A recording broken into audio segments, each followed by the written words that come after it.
সুনাম ধন্য সুযোগ্য মহামাননীয় সভাপতি সাহেব, মঞ্চে উপবিষ্ট ওলামায়ে কেরাম, আজকের এই ধর্মীয় জলসার মুখ্য অতিথি হযরত মাওলানা আফসার আলী সাহেব দামাত বরকাতুহুম আলিয়া, আমার সামনে বসে থাকা মুরব্বিয়ানে ইজলাম, বিভিন্ন স্কুল কলেজ ইউনিভার্সিটি থেকে আসা, মাদারিসে কওমিয়া মাদারিসে আলিয়া বিভাগ থেকে আসা তালবায়ে আজিজ বন্ধুগণ, সামনে বসে থাকা মুরব্বিয়ানে ইজলাম, ছোট্ট বড় ভাইরা, পর্দার আড়ালে থাকা মা ও বোনেরা, আমি আমার বক্তব্যের শুরুতে আবারও সালাম জানাই, আসসালামু আলাইকুম ওয়া রাহমাতুল্লাহ। রাগ করছেন গো? আমার সাথে কোনোদিন ঝগড়া হয়েছে নাকি? ঝগড়া করছি? তাহলে সালামের জবাব নাই যে মনে হবে আমার বেটিরে আপনার বেটারে দিছি, বিয়ে ঝগড়া হয়েছে না, ঠকতে এখন দেখা যায় না। আর একবার সালাম দেই, আসসালামু আলাইকুম ওয়া রাহমাতুল্লাহ। দেখো কত সুন্দর আওয়াজ, কিপটেমি করেন তার মানে নাকি? মাশাআল্লাহ। সর্বপ্রথমে আমরা আল্লাহ পাকের শুকরিয়া আদায় করি, জোরে বলি আলহামদুলিল্লাহ। আরো জোরে আলহামদুলিল্লাহ। হাজারো দরুদ ও সালাম বিশ্ব নবীর উপর বর্ষিত হতেই থাকুক, আমরা সবাই জোরে বলি আমিন। চিল্লায় বলি আমিন, আওয়াজ করে বলি আমিন। মাশাআল্লাহ। যাই হোক, আজকে আমরা এই জায়গায় বসেছি, উদ্দেশ্য আছে না নাই? জোরে কোন আছে না নাই? উদ্দেশ্য আছে না নাই? উদ্দেশ্য ভুলে যাওয়া যাবে? ভোলা যাবে? উদ্দেশ্য কখনো ভোলা যাবে না। আপনারা গুয়াহাটি যাবেন, এখন যদি গুয়াহাটি যাওয়া উদ্দেশ্য, আপনি গুয়াহাটিতে যাবেন। এবার তামাহাট মোড়ে গেলেন, তামাহাট মোড়ের মধ্যে যায় গুয়াহাটির বাসে উঠবেন। ওই যে হাই রোডের মধ্যে বালাজান রোড, দেখা যায় একটা গাড়ি উত্তর ফিরে যায়, একটা গাড়ি পূব পায়ে যায়, একটা পশ্চিম পায়ে যায়, জানি না যায়। বাস পূব পায়ে যায় না? ধুবড়ি গুয়াহাটির বাস পূব পায়ে যায়, আর কুচবিহারের বাস কোন পায়ে যায়? পূব পায়ে না উত্তর পায়ে? জোরে খাওয়া পশ্চিম পায়ে। কোন পায়ে যায়? চিল্লায় বলি কোন দিকে যায়? এখন যদি আপনারা গুয়াহাটি যাবেন, যদি কোন যে ইটাও বাস আর ওটাও বাস, তো তোমরা পূব পায়ের বাসত না উঠে পশ্চিম পায়ের বাসত উঠলেন, কোন তো আজীবন কোনোদিন গুয়াহাটি যাবার পাবেন? ব্যবসা পাইবেন কোনোদিন পাইবেন? এই জন্য উদ্দেশ্য ভোলা যাবে না। উদ্দেশ্য সামনে রাখলে উদ্দেশ্যের কাজটা কি যাও ভোলা যাবে না। আমরা এই জায়গার মধ্যে বসেছি, নিশ্চয় একটা উদ্দেশ্য আছে। আমাদের উদ্দেশ্য একটাই হবে, যেটা নাকি আমার এতটুকু পর্যন্ত সময় যেন আল্লাহ পাক এই সময়ের খাতিরে করে, এটা যেহেতু গুনাহ মাফের মজমা, এই মজমায় যদি কোনো মানুষ বসে, আমার আল্লাহ তার গুনাহকে মাফ করে দেন। একটু চিল্লায়া বলি সুবহানাল্লাহ। তাহলে আমরা এই জায়গায় বসছি গুনাহ মাফ করার জন্য, হয় কি না? গুনাহ করছি কি করি নাই? চিল্লায়া বলেন, করছি কি করি নাই? কে কে গুনাহ করেন নাই হাত তোলেন তো দেখি। মাশাআল্লাহ, সবাই তো গুনাহ করছি নাকি? গুনাহওয়ালা অর্থাৎ ইনসান তো গুনাহ করবে, মানুষ তো গুনাহই করবে, আর আল্লাহ তো গুনাহ মাফ করবে। জোরে বলেন সুবহানাল্লাহ। আমার বন্ধুগণ, আমার ভাইরা, তাফসীরের মধ্যে আছে ওই ফেরেশতা আল্লাহ কয়, আল্লাহ হযরত সুলাইমান আলাইহিস সালাতু সালামের জামানার মধ্যে, এবং তাফসীরের মধ্যে কয়েকটা নবী এমন কি বলছে যে ওই জামানার মধ্যে, একজন নবীর জামানার মধ্যে, তো ওই সময়ের মধ্যে এলাকার মধ্যে মানুষ কিছু কাটাকাটি, মারামারি, ডাঙাডাঙি হয় না হয়? বই নিয়ে মারামারি হয় না? জেনাকার নিয়ে মারামারি হয় না? বিবাদ, বিভিন্ন ধরনের আল্লাহ ফাসাদ হয়। তো ওই সময়ের মধ্যে দুইজন ফেরেশতার নাম কোরআনের মধ্যে আছে, উলামায়ে কেরাম মওজুদ আছে। আপনারা একটু জিগাইলেই পাবেন, ওরা বলে দিবে ইনশাআল্লাহ। সূরাতুল বাকারার মধ্যে আল্লাহ বয়ান করতেছেন হারুত এবং মারুত দুইজন ফেরেশতা। তাফসীরের মধ্যে বিভিন্ন তাফসীরের মধ্যে লিখছেন, কোন তাফসীরের মধ্যে আছেন আরো একজন ফেরেশতা ছিলেন।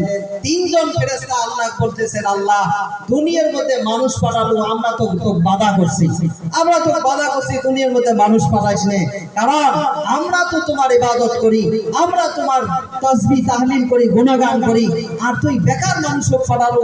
আমরা তো সেলাই করছি যে মানুষ দুনিয়ার দিয়ে মারামারি করবে, কাটাকাটি করবে, এটা তো আমরা তো করছি। এই এমন করে আল্লাহ কয়। তো আল্লাহ কয়, ফেরেশতা তোমরা শোনেন না, আল্লাহ কিন্তু বান্দার উপরে খুব মহব্বত করে। জোরে বলেন সুবহানাল্লাহ। চিল্লায়া বলেন সুবহানাল্লাহ।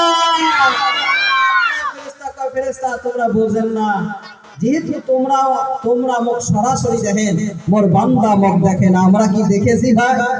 কেউ আল্লাহকে দেখেছি? কোন মানুষ কি দেখেছি? আমরা আল্লাহকে দেখার পাওয়ার আমার নাই। আমার আল্লাহ বলতেছেন ফেরেশতা তোমরা স্বয়ং আমাকে দেখেন, যতক্ষণ তোমরা গুনাহ থেকে মাহরুম হয়ে থাকেন। ওরা তো আমাকে দেখে না, ওরা তো না দেখে আমার উপর বিশ্বাস আনছে, যতক্ষণ তোমরা একটু গুনার কাজ করবে। ফেরেশতা তখন বলতেছেন আল্লাহ, এবার তারপরে বলতেছে না না হলেও বেশি বেশি গুনাহ করবেছে তোর বান্দা। আল্লাহ তখন কয় ফেরেশতা তুমি শোনো, আমার ওই বান্দার মধ্যে যেহেতু একটা নফস আমি দিয়েছি, এই নফস হলো কুপ্রীতি নফস।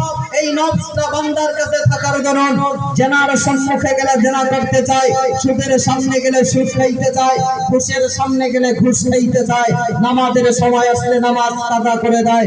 বান্দা ফেরেশতা তুমি জানো না আমার বান্দার কাছে যেহেতু একটা কুপ্রীতি নফস আছে। আমার বন্ধুগণ, আমার ভাইরা, এই কথাটা আমি এই জন্যই বলতেছি, আল্লাহ পাক যেহেতু আমাদেরকে একটা নফস দিয়েছে, এই নফসকে হেফাজত করাই তো আমার কাম। আর এই নফস থাকা আছে এই আমার জিন্দগির মধ্যে গুনাহ আছে। তো থাক মাহতারাম দোস্ত বুজুর্গ, লম্বা ঘটনা আমি বলবো না। তো এই কথাটাই বলতে চাইছি, আমরা যেহেতু গুনাহগার, আমরা গুনাহ থেকে আমার মাহরুম থাকা লাগবে, গুনাহ থেকে আমার হেফাজতে থাকা লাগবে, গুনাহ থেকে আমার বাঁচি থাকা লাগবে।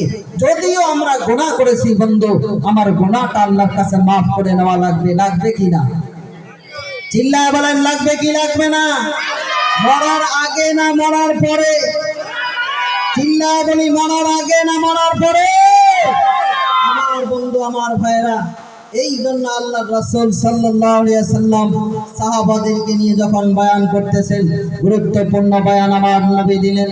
বন্ধুগণ, ও ফারজানেরা, তুমিও কান করে শুনে নাও, পৃথিবীর জমিনের বুকে আমার আল্লাহ রাব্বুল আলামিন আমার নবীকে জানায়া দিতেছেন, নবী গো, ওগো নবীজি, আমার বান্দাদেরকে বলো, আমার গুনাহগার বান্দা যারা নাকি নিজের নফসের উপর জুলুম করেছে, কুল ইয়া ইবাদিয়াল্লাযীনা আসরাফু আলা আনফুসিহিম লা তাকনাতু মির রাহমাতিল্লাহ। চিল্লা বলা যাবে না, আল্লাহু আকবার। মুসলমান বন্ধু, ও পর্দার মা, তুমিও কান খুলে শুনে নাও রে মা, এই পৃথিবীর জমিনের বুকে তুমিও তো গুনাহ করেছো রে মা। এমন জীবন নাই, গুনাহ ছাড়া জীবন আমরা বানিয়েছি, এমন জীবন নাই রে বন্ধু। হাতের দ্বারাই গুনাহ করলাম, পায়ের দ্বারাই গুনাহ করলাম রে মুসলমান, চোখের দ্বারাই গুনাহ, জবানের দ্বারাই গুনাহ, কানের দ্বারাই গুনাহ, দিমাগের মধ্যেও গুনাহ। এই জীবন গুনাহে গুনাহে কাটিয়ে দিলাম। আমার আল্লাহ জানায়া দিতেছেন, নবী গো, আমার বান্দাদেরকে ডাক দিয়ে বলো, বান্দা তুমি যে জীবনের মধ্যে গুনাহ করেছো, তুমি বান্দা আমার কাছে মাফ চাও। তুমি আমার রহমত থেকে নৈরাশ হইও না, তুমি আমার রহমত থেকে নৈরাশ হইও না, কারণ আমার আল্লাহ জানাইতেছেন, বান্দা তুমি হয়তো একদিনে এতটুকু গুনাহ করতে পারো, তোমার জীবনের মধ্যে কত গুনাহ থাকুক না কেন, আল্লাহ দুনিয়ার সমস্ত মানুষের গুনাহ যদি এক জায়গায় রাখা হয়, আর আমার আল্লাহর রহমত যদি এক জায়গায় রাখা হয়, আমার আল্লাহর রহমতে এত বিশাল পাহাড় বনে যাবে।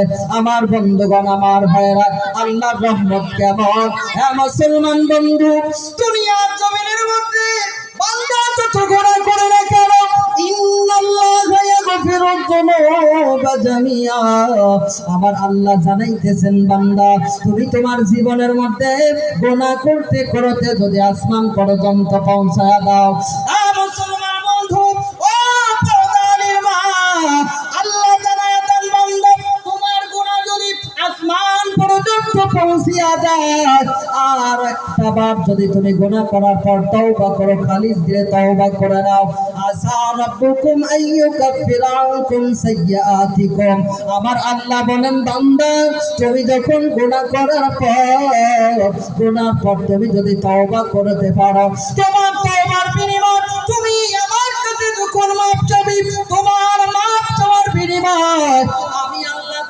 সমস্ত গুনাহ মাফ করে দেব। একটু জোরে বলা যাবে না সুবহানাল্লাহ? চিল্লায় বলা যাবে না সুবহানাল্লাহ? এ মুসলমান বন্ধু, ও পর্দালির মা, হয়তো বলতে পারেন হুজুর আমরা জীবনের মধ্যে যত গুনাহ করেছি আমার এই গুনাহ কি আল্লাহ মাফ করবে? হ্যাঁ মুসলমান, জামানার পয়গম্বর ছিল বন্ধু হযরত মুসা আলাইহিস সালাতু ওয়াস সালাম। হযরত মুসা আলাইহিস সালাতু ওয়াস সালাম উনার জামানার মধ্যে জমিনের মধ্যে বৃষ্টির কোনো ফয়সালা নাই, আসমান থেকে কোনো পানি আসে না, পানি আসাটা বন্ধ হয়ে গেল। হঠাৎ করে বন্ধ হযরত মুসা আলাইহিস সালাতু ওয়াস সালামের দরবারে এলাকার কিছু মানুষ দিয়ে বলেন হুজুর একটু আল্লাহর দরবারে কি দোয়া করতে, আল্লাহর দরবারে কি একটু জানাইতে, আল্লাহ আমাদের জমিনের মধ্যে বৃষ্টিটা পালায়া দিতা। হযরত মুসা আলাইহিস সালাতু ওয়াস সালাম সমস্ত জনগণকে সঙ্গে করে নিয়ে বন্ধ একটা মাঠে ময়দানের মধ্যে চলে গেল। যখন একটা ময়দানের মধ্যে চলে যায়, একটা ময়দানের মধ্যে যাওয়ার পর আল্লাহর দরবারে দুইখানা হাত তুলে দোয়া করেন মাবুদ, ও গো আমার আল্লাহ, জমিনের মধ্যে বহুত দিন থেকে বৃষ্টির ফয়সালা করো না, আসমান থেকে পানি পড়ে না আল্লাহ, ও গো মালিক তুমি আমাদের দোয়াটা কবুল করে নাও, আসমান থেকে তুমি বৃষ্টির ফয়সালাটা করে দাও। ওগো আমার আল্লাহ, যদি আসমান থেকে বৃষ্টি না দাও জমিনের মধ্যে গাছপালা কিছু গাজাবে না, জমিনের মধ্যে ছাগল বকরি উঠরা কি খাবে, মানুষরা কেমনই বাঁচবে। আল্লাহ গো একটু দয়া করে আমার দোয়াটা কবুল করে নিয়ে এই জমিনের মধ্যে বৃষ্টির ফয়সালাটা করে দাও। আল্লাহ ডাকে বলেন মুসা, ও মুসা তুমি শোনো, তুমি যে দোয়া করতেছো, যেই মানুষগুলো নিয়ে দোয়া করতেছো, হে মুসা ওই মজমার মধ্যে একজন জেনাকার বান্দা আছে। মুসা রে ওই জেনাকার বান্দাটাকে ওই জায়গা থেকে বাহির করে দাও, ওই জায়গা থেকে যদি বাহির করে দিতে পারো তাহলে মুসা তোমার দোয়াটা আমি আল্লাহ কবুল করে নেব। জোরে বলা যাবে না সুবহানাল্লাহ? মুসলমান বন্ধু, ও পাদারির মা, ওই সময়ের ভিতরে হযরত মুসা আলাইহিস সালাতু ওয়াস সালাম দোয়াটা বন্ধ করে দিলেন। জনগণকে ডাক দিয়ে বলেন, ও জনগণ কে আছে জীবনের মধ্যে গুনাহ করেছো, জীবনের মধ্যে জিনা করেছো, এ ভাই তুমি ওই মজমার থেকে বাহির হয়ে যাও, তোমার জন্য দোয়াটা কবুল হইতেছে না, তুমি যদি এই জায়গায় থেকে না যাও দোয়াটা আমার আল্লাহ কবুল করবে না। হযরত মুসা আলাইহিস সালাতু ওয়াস সালাম আওয়াজ লাগায় দিলেন। আওয়াজ লাগানোর পর হে মুসলমান বন্ধু একটু কান খুলে শোনো, ও পর্দালির মা তুমিও কান খুলে শোনো না ওরে মা। ওই সময়ের ভিতরে ওই জেনাকার লোকটা আল্লাহর দরবারে মনে মনে মনে মনে খালিস দিলে ডাক দিয়ে বলতেছে, না রসের মালিক, ও আসমান জমিনের মালিক, ও আমার মালিক আল্লাহ গো, জীবনের মধ্যে যতবার জেনা করেছি আল্লাহ তুমি মাহবুব ছাড়া পৃথিবীর জমিনের কোন মানুষ জানে না আল্লাহ। মালিক দুনিয়ার জমিনের কোন মানুষ জানে না আমি গুনাহ করেছি, আমি জেনা করেছি। এই জায়গায় যদি দাঁড়িয়ে যাই হযরত মুসার রাগটা অনেক বেশি গল্লা, হযরত মুসা যদি দেখতে পায় আমাকে টেনে দুই টুকরো করে দেবে। এই জমিনের মধ্যে আমি যেহেতু জেনা করেছি, মালিক দুনিয়ার মানুষ যদি জানতে পায় আমি জেনা করেছি ওই মানুষগুলো আমাকে থুতু দেবে। আল্লাহ আমি অন্তর থেকে বলতেছি গো আল্লাহ, আমি আর জীবনের মধ্যে গুনাহ করব না। ও গো আমার আল্লাহ, আমি আর জীবনের মধ্যে জিনা করব না। মাবুদ গো, তুমি আমাকে একটু মাফ করে দাও, আজকের জন্য মাফ করে দাও আল্লাহ, তুমি আমাকে বেইজ্জতি করায় না। মুসলমান বন্ধু, ও পর্দার মা, জীবনের মধ্যে কতবার বেপরদায় হয়ে চললি রে মা, এই জীবনে কতবার তো নামাজ কাজা করেছ রে মা, এই জীবনে স্বামীর হুকুম কতবার তুমি অমান্য করেছ রে মা। মারে একটা বার কি চিন্তা করা যাবে না রে মা, এই জীবনের গুনাহগুলো কি আল্লাহর দরবারে মাপ চাওয়া যাবে না? ও বন্ধুগণ, যুবক ভাই, জীবনটা চলে গেল, একটা বার খেয়াল করলি না, সারা রাত চলে যায়, কানের মধ্যে হেডফোন লাগায় গান শুনতে শুনতে ঘুমায়া দাও, এবার সারাদিন চলে যায়, নামাজের খবর হয়। এই জীবনে কত ওয়াক্ত নামাজ চলে গেল, কতবার মুয়াজ্জিন ডাক দিল, হাইয়া আলাস সালাহ,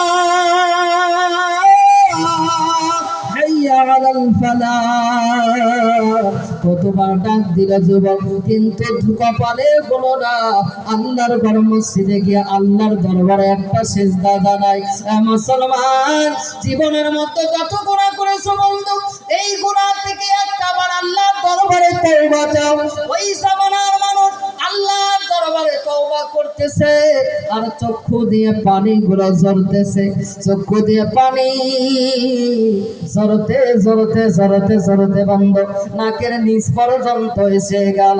আমার আল্লাহ ওই বান্দার ওই কান্না দেখে, তওবাটা দেখে বান্দার জীবনের গুনাহগুলো মাফ করে দিল।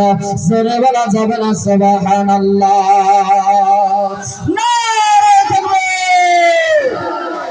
আমার বন্ধু, আমার ভাইরা, হঠাৎ করে আসমান থেকে জমিনের মধ্যে বৃষ্টিটা নেমে গেল। হযরতে মুসা আলাইহিস সালাতু ওয়াস সালাম আল্লাহকে ডাক দিয়ে বলেন, মাবুদ, ও আমার আল্লাহ, তুমি বলো বলো বলো, একটু আগেই তো আমাকে বললে মুসা তোমার দোয়াটা কবুল করা হবে না, কিন্তু মাবুদ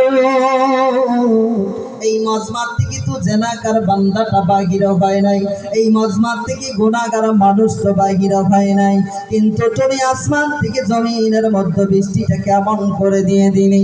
আল্লাহ ডাক দিয়ে বলেন, মুসা রে, ও মুসা তুমি শোনো, আমার বান্দা গুনাহ করার পর আমার বান্দা যদি আমার কাছে তওবা করে, আমার কাছে মাফ চায়, মুসা রে, আমার বান্দার চোখের পানি যদি নাকের নিচে আসে, বান্দার ওই নাকের নিচে আসার আগে আমি আল্লাহ বান্দার জীবনের গুনাহ মাফ করে দেই। জোরে বলা যাবে না সুবহানাল্লাহ? সুবহানাল্লাহ ওয়ালহামদুলিল্লাহ। ঘুমাইছেন গো? ঘুমাইছেন? মুরব্বী বাবা দিরাবেন ঘুমাইছে, যুবক ভাইরা আপনারা কি? আপনারা তো 12টা পর্যন্ত পাবজি 1 নম্বর খেল, কথা গান,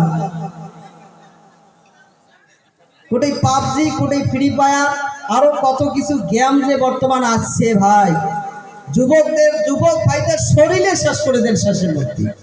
এমন করে হাঁটে না, কমর এই রাস্তার এই পাশ আর ওই পাশ ঢোলে, কথা গান, ঠিক না বেঠে? চিল্লা বলেন, ঠিক না বেঠে? আমার ভাইরা, আমার বন্ধুগণ, হযরতে মুসা আলাইহিস সালাতু ওয়াস সালামকে আল্লাহ ডাক দিয়ে বলতেছেন, মুসা, আমার বান্দা যদি চোখের পানি ফেলায়, আমার বান্দার জীবনের গুনাহ আমি আল্লাহ মাফ করে দেই। মুসলমান বন্ধু, ও প্রধানের মা, এই জন্য বন্ধু বলি, জীবনের মধ্যে যত গুনাহ করো না কেন, আল্লাহর দরবারে একটা বার তওবা করো, আল্লাহর দরবারে মাফ চাও। যদি আল্লাহর দরবারে মাফ চাইতে পারো, আল্লাহর দরবারে তওবা করতে পারো, ইন্নাহু হুয়াত তাওয়াবুর রহিম, আল্লাহ তোমার তওবাকে রহমতের দ্বারাই কবুল করে নেবেন। জোরে বলা যাবে না সুবহানাল্লাহ? মুসলমান বন্ধু, বিশ্ব নবী আমার জানা বিশ্বের নবীর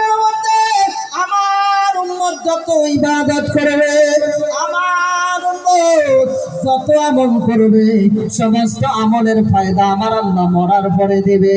আমার আল্লাহ ওই সমস্ত আমলের বিনিময় মরার পরে দান করবে। কিন্তু চারটা আমল এমন আছে, আমার উম্মত যদি দুনিয়ার জমিনের মধ্যে করে, আমার আল্লাহ ওই চারটা আমলের বদলা দুনিয়ার জমিনের মধ্যে দান করেন। চিল্লা বলা যাবে না সুবহানাল্লাহ। বিশ্বনবী আমার বলেন, এক নম্বর আমল হলো নবীজি আমার জানায়া দেন, বিশ্বের জমিনের মধ্যে কোন উম্মতি যদি নিজের জীবনের গুনার দিকে লক্ষ্য করে, কোন উম্মত যদি গুনার দিকে লক্ষ্য করে, আল্লাহর কাছে মাফ চায়, সর্বপ্রথম আমলটাই জন্যই বয়ান করলেন। এ মুসলমান, কেন এক নম্বর আমল আল্লাহর নবী এইটাই বয়ান করলেন রে বন্ধু?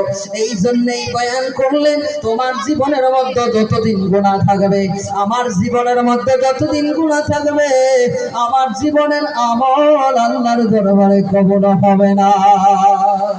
এই জন্য আমার নবী বলেন, তুমি গুনাহমুক্ত জীবন বানাও, তোমার গুনাহমুক্ত জীবন বানাও। গুনাহওয়ালা জীবন নিয়ে যদি আল্লাহর দরবারে দাঁড়ায়া যাও, তোমার সমস্ত আমলগুলো বরবাদ হয়ে যাবে। এই জন্য সর্বপ্রথম বিশ্বনবী আমার বলে, তোমরা এক নম্বর গুনাহমুক্ত জীবনটা তুমি বানাও রে বন্ধু। এক নম্বর গুনাহমুক্ত জীবন যদি কোনো বান্দা তওবা করে, আমার আল্লাহ সঙ্গে সঙ্গে তওবাকে মাফ করে দেন, তওবাকে কবুল করে নেন। দুই নম্বর বিশ্বনবী আমার জানায়া দেন, উম্মতির দল বিশ্বের জমিনের মধ্যে দুই নম্বর আমলটা হলো, যদি কোন উম্মতি বিশ্বের জমিনের মধ্যে থেকে আমার আল্লাহর জিকির করে, আমার আল্লাহকে স্মরণ করে, সঙ্গে সঙ্গে আমার আল্লাহ ওই বান্দাকে স্মরণ করেন। জোরে বলা যাবে না সুবহানাল্লাহ। আমার আল্লাহ জানালেন, ফাযকুরুনি আযকুরুকুম ওয়াশকুরুনি ওয়ালা তাকফুরুন। জোরে বলা যাবে না আল্লাহু আকবার।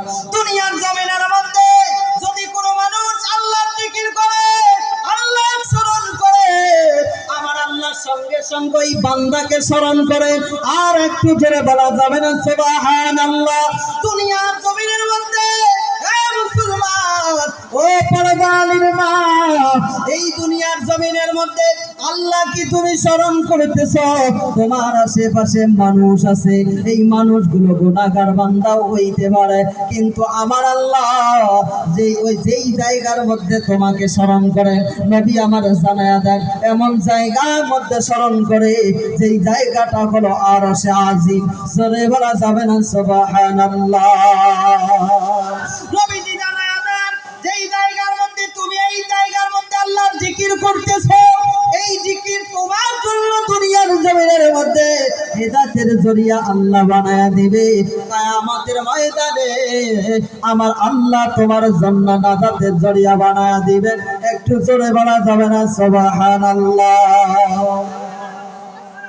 দুই নাম্বার আমল, তিন নাম্বার আমল নবীজি আমার বলেন, তিন নাম্বার আমলটা হলো, যদি কোনো বান্দা আল্লাহর নিয়ামত পাওয়ার পর, যদি কোনো বান্দা, যদি কোনো উম্মতি নিয়ামতের শুকরিয়াটা আদায় করে না হয়, যদি নিয়ামতের শুকরিয়া আদায় করে, আমার আল্লাহ রাব্বুল আলামিন সাত সাত বান্দার নিয়ামতটা বাড়ায়া দেয়। জোরে বলা যাবে না সুবহানাল্লাহ।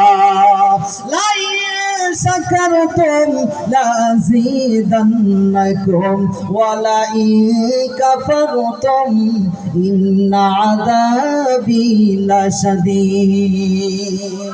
কিন্তু যদি ওই বান্দা নিয়ামতের না শুকরিয়া করে, আমার আল্লাহ বান্দার নিয়ামতকে ছিনিয়ে নেয়।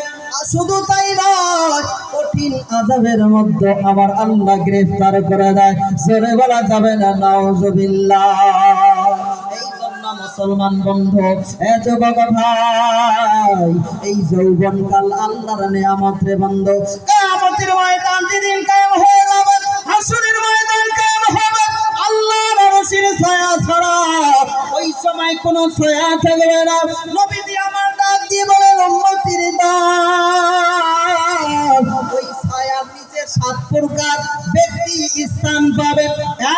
এক নম্বর হলো আমার আমার নবী জানায়া দেন ওই মানুষটাও পাবে। এক এক করে সাত প্রকার মানুষের কথা বললেন। তার মধ্যে একজন বললেন যে মানুষটা যৌবনকালে আল্লাহর ইবাদত করে। একটু চিল্লায়া বলা যাবে না সুবহানাল্লাহ? আমার মুসলমান বন্ধু, ওই যৌবনকালে ইবাদত কেমন গুরুত্ব মুসলমান। এ যুবক ভাই, ও পর্দানের মা, তুমিও কান খুলে শোনো। দুনিয়ার জমিনের যত কামের মধ্যে তুমি চলে যাও, যত চাকরির মধ্যে তুমি চলে যাও, যৌবন ছাড়া তোমার অযৌবনের মধ্যে নিবে না। এ বন্ধু, যখন যখন কোনো প্রবর্তি দেয়, যখন কোনো বিজ্ঞপ্তি দেয়, ওই বিজ্ঞপ্তির মধ্যে দেখবেন লেখা আছে 30 থেকে 35 বছর, 18 থেকে 35 বছর, 18 থেকে 40 বছর, 40 থেকে 45 50 পর্যন্ত এই চাকরির মধ্যে জয়েন করতে পারবে। 50 বছর পার হলে চাকরিতে জয়েন করতে পারবে না। এমনকি যদি কোনো মানুষ ওই 60 বছর পর্যন্ত যদি কোনো মানুষ চাকরিতে থেকে যায়, 60 বছর হওয়ার লগে লগে ওই মানুষটাকে রিটায়ার দিয়ে দেয়। রিটায়ার দেওয়ার পর ওই মানুষটাকে প্রতি মাসে